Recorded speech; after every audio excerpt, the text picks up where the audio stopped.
The blood on my windshield wasn't supposed to be there. I'd been driving the same route for 3 years, shuttling passengers between Kotzebue Regional Airport and the scattered research stations across the frozen tundra of northwestern Alaska. The rules were simple, posted on a laminated card taped to my dashboard. Never stop for hitchhikers after midnight. Never look directly at passengers in seats 7 to 12 during the 3 a.m. run. If someone asks about the missing stops on your route map, tell them those roads don't exist anymore. But tonight, something had gone wrong. The crimson streaks across my windshield caught the pale glow of the aurora borealis, creating twisted patterns that seemed to writhe in my peripheral vision. My hands trembled as I gripped the steering wheel, the heater blasting stale air that couldn't chase away the ice forming in my veins. Behind me, the shuttle bus remained eerily silent, despite the manifest showing 12 passengers for the overnight transport to Station Echo 7. I should have counted them before departing. That was rule number 4. The radio crackled to life, my dispatcher's voice cutting through the static like a blade. Unit 23, this is base. Report your passenger count and estimated arrival time. I glanced in the rearview mirror, my breath catching in my throat.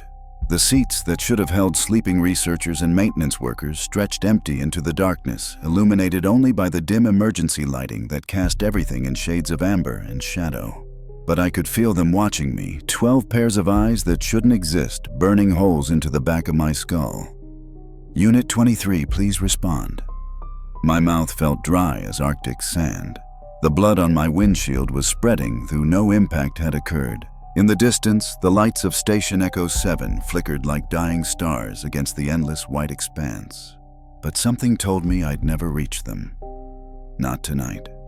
Welcome back to my channel, where we explore the darkest corners of human experience. Watching from your warm bed tonight. Good, you'll want to stay there. Before we dive into this terrifying tale, smash that like button and let me know in the comments.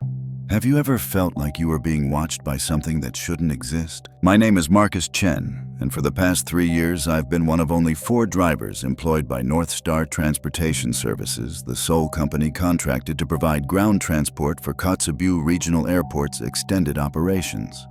Most people don't realize that Kotzebue isn't just a small regional hub, it serves as a critical supply point for dozens of remote research stations, mining operations, and weather monitoring facilities scattered across thousands of square miles of unforgiving Alaskan wilderness. The work pays well, almost suspiciously well, for what amounts to driving a glorified school bus across frozen tundra. $47 an hour, full health benefits, and a housing stipend that covered my small apartment in town. The only catch was the scheduled overnight shifts, solo runs through some of the most isolated terrain in North America, and those damned rules. Every driver received the same orientation packet. A thin manila folder containing route maps, emergency procedures, and a single laminated card with 12 numbered rules typed in faded black ink. Most seemed like standard safety protocols: check tire pressure before each shift, maintain radio contact every 30 minutes, never deviate from approved routes. But others made my skin crawl from day one. Rule number 7. If you encounter a passenger who doesn't appear on your manifest, do not acknowledge their presence. Drive to the nearest station and report immediately. Rule number 9. The station marked as Echo 7 on your route map may sometimes appear abandoned. This is normal. Complete your delivery and leave immediately. Rule number 12. Under no circumstances should you remain at any station past sunrise. The landscape changes with daylight. My supervisor, a grizzled former oil worker named Tom Hartwell, had delivered the orientation with the enthusiasm of someone reading a grocery list. When I'd asked about the stranger rules, he'd simply shrugged and said, "Kid, you follow those rules to the letter. You'll have a long and profitable career. You start asking questions or thinking you know better." He trailed off, lighting a cigarette with hands that shook slightly. Let's just say we've had turnover in this position. The routes themselves were straightforward enough. Station Alpha through Station Foxtrot were permanent installations, geological survey teams, weather monitoring equipment, and small crews maintaining communication arrays. The runs typically involved transporting personnel, delivering supplies, and occasionally evacuating someone for medical reasons. Standard frontier logistics. It was the 7th station, Echo 7, that bothered me. According to the maps, Echo 7 sat roughly 60 miles northeast of Kotzebue, accessible only by a winding gravel road that disappeared into the Brooks Range foothills. The station appeared on every manifest I'd received listed as a Special Operations Research Facility, with varying personnel counts. Sometimes I'd transport 3 passengers there, sometimes 12. But in 3 years of service, I'd never actually seen the facility occupied. The building itself was a standard prefabricated research station, aluminum siding, solar panels, communication dishes, but every window remained dark, every door sealed tight. I'd deliver my passengers, watch them disappear into the structure, and drive away as quickly as possible. By morning, the manifest would show successful completion and payment would appear in my account. I'd learned not to think too hard about what happened after I left. The call came in at 11:47 p.m. on October 15th, during the height of aurora season, when the northern lights painted the sky in sheets of green and gold. I'd been dozing in the driver's lounge, nursing my 3rd cup of coffee and reading a paperback thriller that couldn't compete with the reality of my job when the radio squawked to life. Unit 23, you've got a priority transport. 12 passengers to Echo 7, departure in 15. Tom's voice carried an edge I'd never heard before, a tension that made me set down my book and pay attention. Priority transports were rare, usually reserved for medical emergencies or equipment failures that threatened life and safety. In 3 years, I'd handled maybe 6 of them. Copy that, base. Any special instruction? I stood and stretched, joints popping from the cold that never seemed to leave the building despite the industrial heaters running constantly. A pause stretched long enough that I thought we'd lost connection. Then, negative Unit 23, standard protocol, and Marcus. Another pause. Follow the rules tonight, all of them. The line went dead. I gathered my gear, thermal coat, emergency kit, thermos of coffee that would be ice cold within an hour, and headed to the motor pool. Bus 23 sat under the harsh fluorescent lights like a sleeping whale, its white paint job stained with road salt and frozen mud. The passenger compartment could seat 24 in a pinch, though 12 was the standard maximum for safety reasons on the rougher routes. The passengers were already waiting in the terminal's departure lounge when I arrived, and something about them immediately set my teeth on edge. They sat in perfect stillness, 12 figures in identical dark parkas with fur-lined hoods that obscured their faces. No one spoke. No one moved. They didn't fidget with phones or flip through magazines like normal travelers. They simply sat, hands folded in their laps, facing forward with an unnatural uniformity that reminded me of mannequins in a store window. "Transport to Echo 7, I called out, clipboard in hand. As one, all 12 heads turned toward me. I still couldn't see their faces in the shadow of their hoods, but I felt their attention like a physical weight pressing against my chest. None of them spoke or acknowledged my question directly. Instead, they rose in perfect synchronization and began filing toward the departure gate. The manifest listed 12 names I didn't recognize: A. Morrison, K. Singh, D. Volkov, and so on through the alphabet. No first names beyond initials. No employee ID numbers. No special instructions or equipment requirements. Just 12 passengers heading to a station that never seemed to exist when I arrived. As they boarded the bus, I tried to get a better look at their faces, but the hood shadows seemed to deepen rather than lift under the interior lighting. Each passenger moved with the same measured stride, took their assigned seat without checking numbers, and sat facing forward in that same unnatural stillness. By the time the last one was seated, I felt like I was transporting a cargo of corpses rather than living people. The first hour passed normally. I followed Highway 442 north out of Kotzebue, then turned east onto the gravel access road that would eventually lead to Echo 7. The aurora activity was particularly intense that night, sheets of green and blue light dancing across the star-filled sky like cosmic curtains. Under normal circumstances, I would have enjoyed the display. Tonight, something about the lights seemed wrong, too bright, too active, pulsing in rhythms that didn't match the usual patterns I'd grown accustomed to over 3 years of night driving. It was during the second hour, somewhere past the junction with the old mining road, that I first noticed the sounds. At first, I thought it was just settling noises, passengers shifting in their seats, adjusting their position for the long ride. But as I paid closer attention, the sounds took on a different quality. Wet sounds. Soft, organic noises that reminded me of someone chewing with their mouth open, or the sound raw meat makes when you squeeze it between your fingers. I glanced in the rearview mirror and immediately wished I hadn't. The passengers sat exactly as they had when they boarded, but now dark stains were spreading across the seats around them. The stains gleamed wet under the emergency lighting, too dark and too thick to be water. And the smell, a coppery organic reek that made my stomach lurch, was beginning to fill the passenger compartment despite the heater running at full blast. Rule number 6 flashed through my mind: do not investigate unusual sounds or odors from the passenger compartment during transit.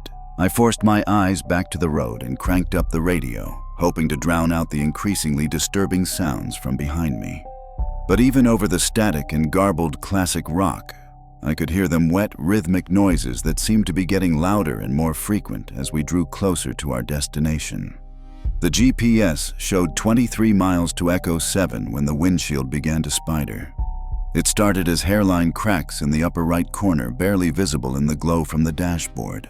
But as I watched, the cracks spread like ice, forming on a pond, creating intricate patterns that seemed to move and shift when I wasn't looking directly at them. Within minutes, the entire windshield was covered in a web of fractures that shouldn't have been structurally possible. Then, the blood began to seep through. Dark red droplets appeared at the junction points of the cracks, welling up like tears and running down the glass in thin streams. The blood was warm. I could see steam rising from it in the frigid air, and it carried that same coppery smell that was now overwhelming the entire bus. I should have stopped, should have called for emergency assistance, should have followed protocol and turned around immediately. But rule number 3 was crystal clear. Never deviate from your route once departure has been confirmed. Complete all deliveries regardless of circumstances. So I kept driving knuckles white on the steering wheel while blood painted my windshield in patterns that looked almost like writing in a language I didn't recognize. Behind me, the wet sounds continued, occasionally punctuated by what might have been whispers and voices that didn't sound entirely human. The lights of Echo 7 appeared in the distance like a beacon of salvation. But as I drew closer, I realized that something was fundamentally different about the station tonight. For the first time in 3 years, the windows blazed with warm yellow light, and I could see figures moving inside, which meant for the first time ever, Echo 7 was actually occupied. The blood on my windshield had formed symbols, now geometric patterns that hurt to look at directly, but seemed to shift and writhe in my peripheral vision. I fumbled for the windshield wipers, hoping to clear my view. But when I activated them, the blade simply smeared the blood into wider streaks without removing it. If anything, the crimson pattern seemed to grow more complex, more purposeful. Behind me, the wet sounds had evolved into something resembling conversation, though no language I'd ever heard. The voices were layered, overlapping, sometimes speaking in unison like a twisted choir. I caught fragments that might have been words hungry, waiting soon, but they were buried in sounds that made my teeth ache and my vision blur at the edges. I tried the radio. "Base, this is Unit 23. I'm experiencing some technical difficulties. Request permission to abort and return to..." Static erupted from the speaker so loud and harsh that I yanked my hand away from the volume control. But beneath the electronic noise, I could swear I heard Tom's voice, distorted and echoing as if coming from a great distance. "Complete your delivery, Marcus. Whatever you do, complete your delivery." The transmission cut to dead silence. Echo 7 grew larger as I approached, and the details that became visible in the glow of its exterior lights made my blood run cold. The station was indeed occupied, but not by any research team I'd ever transported. Figures moved past the illuminated windows, tall, elongated shadows that didn't move quite right, their limbs too long and their gait too fluid. Some appeared to have too many arms. Others cast shadows that didn't match their visible forms. The access road to the station curved around a low hill topped with scraggly Arctic willows, and as I navigated the turn, my headlights swept across something that made me slam on the brakes. Scattered across the tundra between the road and the station were dozens of vehicles, cars, trucks, other shuttle buses bearing the North Star Transportation logo. Some looked recent. Others were half buried in snow and ice, clearly abandoned for years. One of the buses positioned closest to the road bore the number 19. I knew that bus. It belonged to Sarah Martinez, one of the other drivers. She'd called in sick 3 weeks ago and never returned to work. Tom had said she'd moved back to the lower 48, found a better opportunity. But there was her bus driver's side door hanging open, interior dark and filled with drifting snow. "Unit 23, came a voice from the radio. But it wasn't Tom anymore. The voice was familiar yet wrong, like Sarah's voice played through water or spoken with a mouthful of cotton. "You're late for pickup." I stared at the radio in horror. Sarah was supposed to be in California, not sitting in an abandoned bus on the outskirts of a research station that shouldn't exist. My hands shook as I reached for the handset. "Sarah, is that you?" "What are you doing here?" Laughter came through the speaker, but it was wrong. Too many voices laughing at once, harmonizing in ways that hurt to hear. "Oh, Marcus, we've been waiting so long. The passengers are eager to go home." Behind me, the wet sounds suddenly stopped. The silence was somehow worse than the noise had been. I could feel 12 pairs of eyes burning into the back of my neck, but I didn't dare turn around. Rule number 8 was specific. Never make direct eye contact with passengers during the final approach to Echo 7. "Where is home?" I whispered into the radio, though I wasn't sure I wanted to know. "You'll see," came the reply in that horrible chorus of Sarah's voice. "Just a few more miles. The station is so excited to meet you." The radio went dead again, and I realized with mounting terror that I was still moving. My foot wasn't on the gas pedal, I was certain of that. But the bus continued rolling forward at a steady 15 miles per hour, following the road toward Echo 7 as if pulled by an invisible rope. I tried the brakes. The pedal went to the floor without resistance. I yanked at the steering wheel, attempting to turn away from the station, but it was locked in position. The bus maintained its steady course, guided by forces I couldn't understand or control. Through the blood-stained windshield, I watched the station grow larger, the shadows in its windows becoming more distinct and more wrong with each passing moment. The figures inside weren't human. They were tall and spindly, with joints that bent in directions joints shouldn't bend. Their heads were elongated, stretched upward like someone had grabbed their skulls and pulled. And their eyes, even at this distance, I could see their eyes glowing with the same sickly green light as the aurora overhead. One of them raised what might have been a hand and waved at me. I whimpered and slumped down in my seat, trying to make myself as small as possible. The passenger compartment behind me had gone completely silent now, but I could feel the weight of their attention like a physical pressure against my skull. Whatever had been sitting in those seats, whatever had been making those wet organic sounds, was no longer pretending to be human. "Marcus," came a new voice from the radio, and this time it was Tom. But like Sarah's voice, it was wrong, distorted, and multiplied as if several versions of Tom were speaking at once from different points in time. "You're doing good, kid. Almost there. Just remember, follow the rules." "The rules?" I gasped, fumbling for the laminated card taped to my dashboard.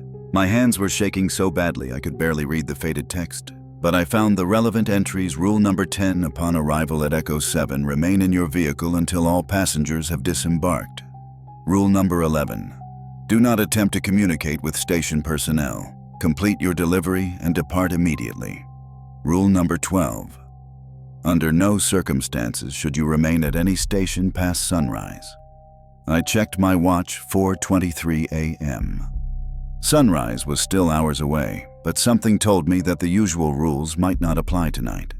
Time itself felt unstable here, stretching and contracting like taffy. Minutes crawled by like hours, then suddenly lurched forward in dizzy leaps.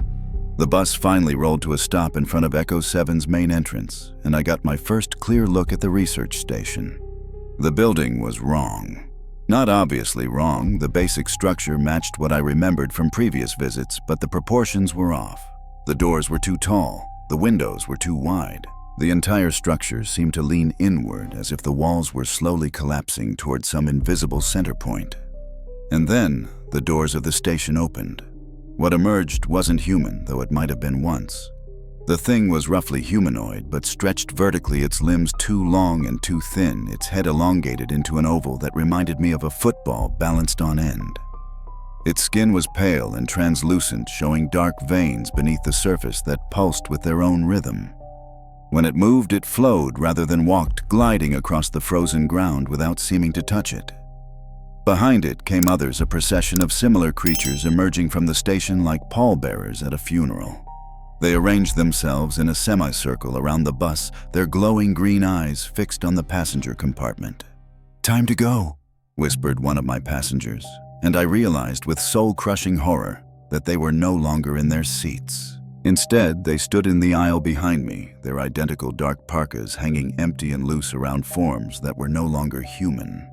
Their faces were visible now beneath their hoods, pale, elongated ovals that matched the creatures outside, with eyes like holes punched in reality and mouths that stretched too wide across features that belonged in a nightmare. The passenger door hissed open, though I hadn't touched the controls. One by one, my passengers began filing off the bus, their movements fluid and unnatural. As each one passed my seat, they turned to look at me with those horrible glowing eyes, and I caught glimpses of what lay beneath their parkas, bodies that had been stretched and twisted, bones that had been reshaped into new configurations, flesh that moved independently of skeletal structure. The last passenger paused beside my seat. When it spoke, its voice was a chorus of every person I'd ever transported to Echo 7, layered and harmonized into something that was definitely not human. "Thank you for the delivery, Marcus. We'll be sure to recommend your services." Then it was gone, gliding off the bus to join its companions in that horrible semicircle. The door closed with a final hiss, and I was alone again in the driver's seat, surrounded by the stench of copper and decay. Through my blood-streaked windshield, I watched the creatures, the passengers, the station personnel, all of them begin moving toward the research facility in a slow, ritualistic procession. But as they walked, they began to change their already distorted forms, shifting and flowing like liquid. Some grew additional limbs. Others split into multiple entities. A few simply dissolved into pools of dark liquid that flowed across the ground like oil. And then from somewhere behind the station, I heard an engine starting. The engine sound was wrong, too deep, too wet, like machinery operating underwater. But I recognized it anyway, another shuttle bus somewhere behind the research station where no road appeared on any map I'd ever seen.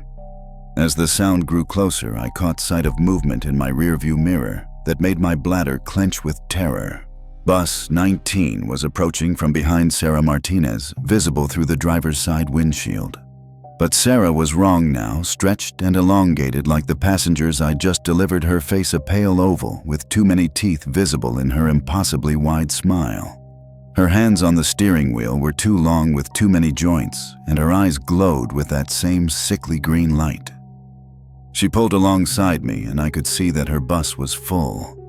The passenger compartment was packed with figures in dark parkas, all facing forward in that same unnatural stillness, all waiting with predatory patience. Through the blood on my windshield, I watched Sarah turn her distorted head toward me and mouth words I couldn't hear but somehow understood. "Your turn." The radio crackled to life one final time, but now it was my own voice coming through the speaker, or rather a version of my voice that sounded like it was speaking through water and broken glass. "Unit 23, this is base. You have a new assignment. 12 passengers waiting for transport. Please proceed to the boarding area." My hands moved without my permission, shifting the bus into drive. I tried to resist, tried to maintain control of my own body, but my limbs belonged to something else now. Through my horrified consciousness, I felt myself driving around to the back of the station where a loading platform that hadn't existed moments before was now illuminated by harsh sodium lights. 12 figures waited in the shadows, but these weren't the elongated creatures I'd just delivered. These were human, or had been recently.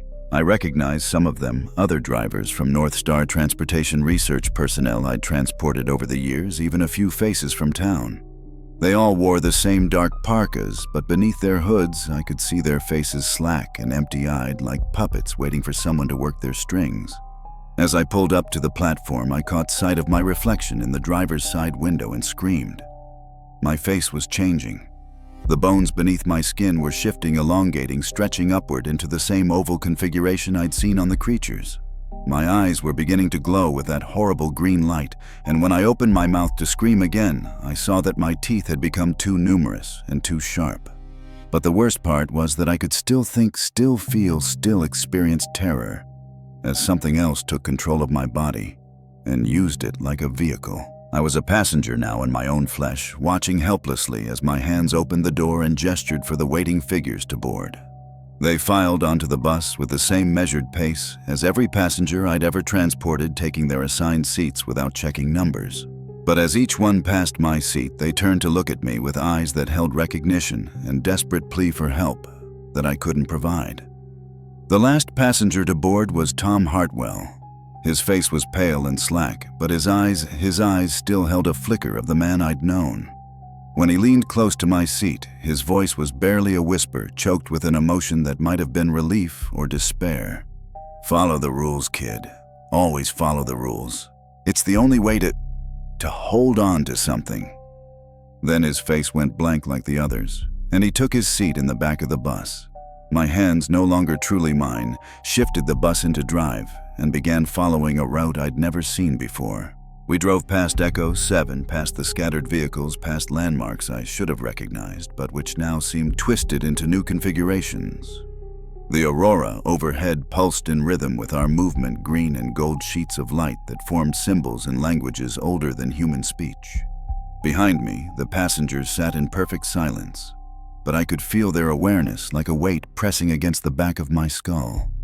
They were still human enough to suffer, still conscious enough to understand what they'd become, but no longer capable of controlling their own actions.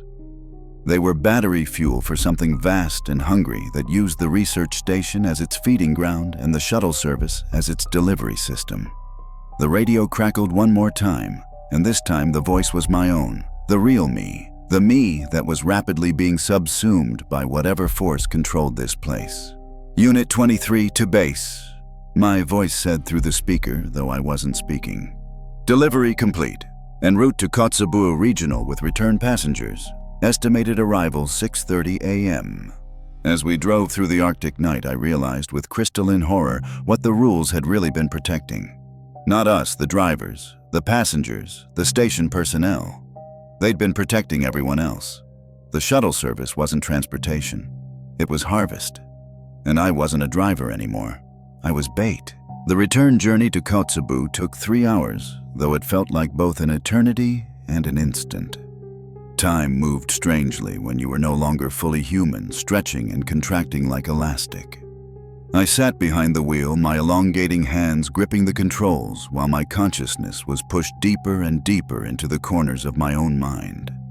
The passengers behind me remained silent throughout the drive, but I could sense their collective anguish, 12 souls trapped in bodies that no longer belonged to them, aware of their situation but powerless to change it. Occasionally, one would let out a soft whimper or whispered plea, quickly stifled by whatever force controlled their vocal cords. As we approached the outskirts of Kotzebue, the aurora began to fade, and I felt a momentary loosening of the alien presence in my mind. For just a few seconds, I regained partial control of my voice. "Help," I whispered into the radio, though I knew it was futile.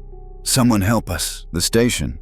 It's not a research facility. It's something else, something that feeds on. The presence clamped down again, and my words cut off in a strangled gasp. My hands moved without my permission, switching off the radio and adjusting our course toward the airport terminal. We pulled into the North Star Transportation Depot at exactly 6:30 a.m., just as the manifest had promised. The blood had vanished from my windshield sometime during the return journey, and the bus showed no signs of the supernatural events that had transpired.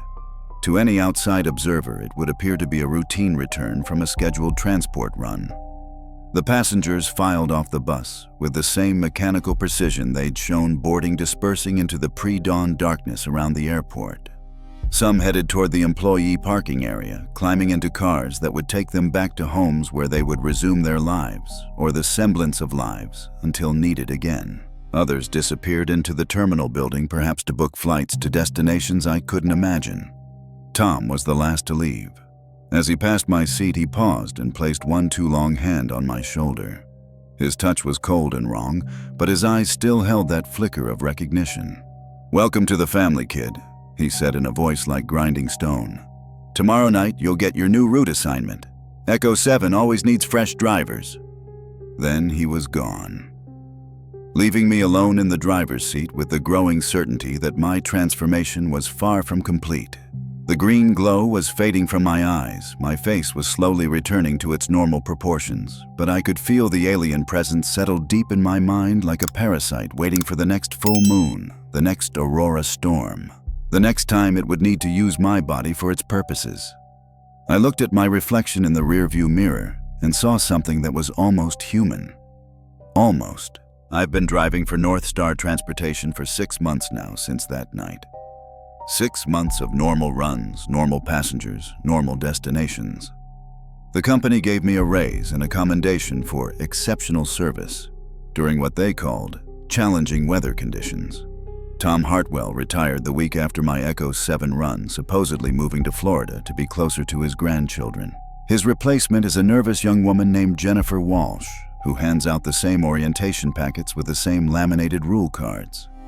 When new drivers ask about the stranger rules, she gives them the same response Tom used to give: follow them to the letter, and you'll have a long and profitable career. She's never been to Echo 7. The station doesn't appear on her route assignments. That's because I'm the only one who goes there now. Every 3 weeks, always during peak Aurora activity, I receive a priority transport order. 12 passengers to Echo 7 departure at midnight. I've learned to recognize them in the terminal, the hollow-eyed resignation, the way they sit too still, the acceptance of what's waiting for them. Some are tourists who took wrong turns in the wilderness. Others are researchers who asked too many questions about missing colleagues. A few are locals who simply had the misfortune to be in the wrong place when the station was hungry. I deliver them and they never come back as themselves. But here's what I've discovered, what Tom tried to tell me that last night. The rules aren't just about survival. They're about retention. Following them doesn't protect you from becoming part of Echo 7's harvest. It ensures you retain enough of your humanity to remember what you've lost. The drivers who broke the rules, who tried to deviate or investigate, they're still there. I've seen them during my deliveries, standing in the shadows around the station, elongated and twisted beyond recognition. They've forgotten their names, their lives, their purpose. They're just hunger now, pure appetite in the shape of something that might once have been human. But those of us who followed the rules, we remember, we suffer. And that suffering is what allows the station to reach further, to extend its influence into the world beyond the Arctic tundra. Every passenger I deliver increases its power, expands its territory, brings it closer to the populated areas where the real feeding can begin. I could stop. I could refuse the runs, quit the job, move somewhere far from Alaska, and never think about shuttle buses or research stations again. But that presence is still there, coiled in the depths of my mind. And it reminds me daily that my family lives in Anchorage.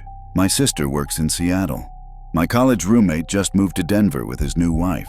The station knows where to find them. So I keep driving. I deliver my passengers and collect my pay and pretend that everything is normal. I've even started a YouTube channel sharing stories about my experiences as a remote transport driver. The comments are full of people who think I'm making it all up, writing fiction for entertainment. They're wrong. Every word is true. But you know what's really terrifying? You've been watching my videos for months now. You know my voice, recognize my face, understand the routes I travel. You've commented on my stories, shared them with friends, subscribed to my channel. And every time you engage with my content, every like and share and comment, you're helping me build a list.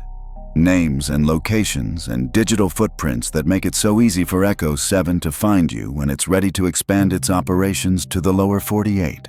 The station is always hungry, and thanks to all of you, it knows exactly where its next meals are waiting.